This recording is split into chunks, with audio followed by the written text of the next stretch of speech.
Penicillin.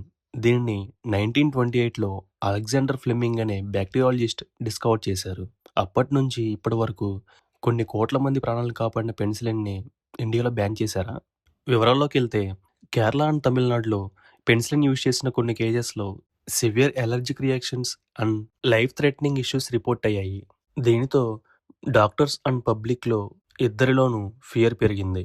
దీనివల్ల కొన్ని ప్లేసెస్‌లో పెన్సిలిన్‌ని యూజ్ చేయడం రిస్ట్రిక్ట్ చేశారు. కొంతమందైతే కంప్లీట్‌గా అవాయిడ్ చేసేశారు.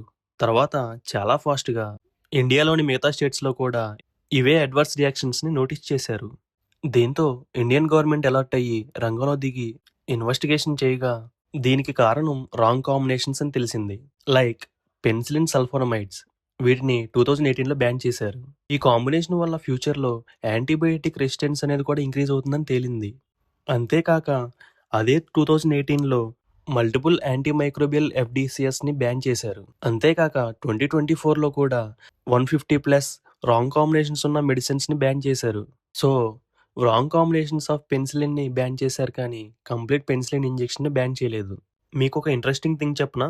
1990 నుంచి 2018 వరకు మనం యూజ్ చేసిన మేజర్ పెన్సిలిన్స్ అన్నీ కూడా మన ఇండియాలో మ్యానుఫ్యాక్చర్ అయినవి కాదు. 1990స్‌లోనే ఇండియాలో పెన్సిలిన్ మ్యానుఫ్యాక్చరింగ్ అనేది స్టాప్ అయింది. ఎందుకంటే మనకు దొరికే రేట్ కన్నా కూడా చైనా వాళ్ళు అత్యంత చీప్ రేట్‌కే మన ఇండియాకి ఇంపోర్ట్ చేసేవాళ్ళు. దీనివల్ల ఇండియాలో పెన్సిలిన్ ఇంజెక్షన్‌ని మ్యానుఫ్యాక్చర్ చేసే చాలా కంపెనీస్ కూడా లాసెస్‌లోకి వెళ్ళాయి. దీంతో వాళ్ళు చాలా మ్యానుఫ్యాక్చరింగ్ యూనిట్స్‌ని షట్ డౌన్ చేయాల్సి వచ్చింది. ఇలా గ్రాడ్యువల్‌గా పెన్సిలిన్ మ్యానుఫ్యాక్చరింగ్ అనేది ఇండియాలో కంప్లీట్‌గా షట్ డౌన్ అయిపోయింది.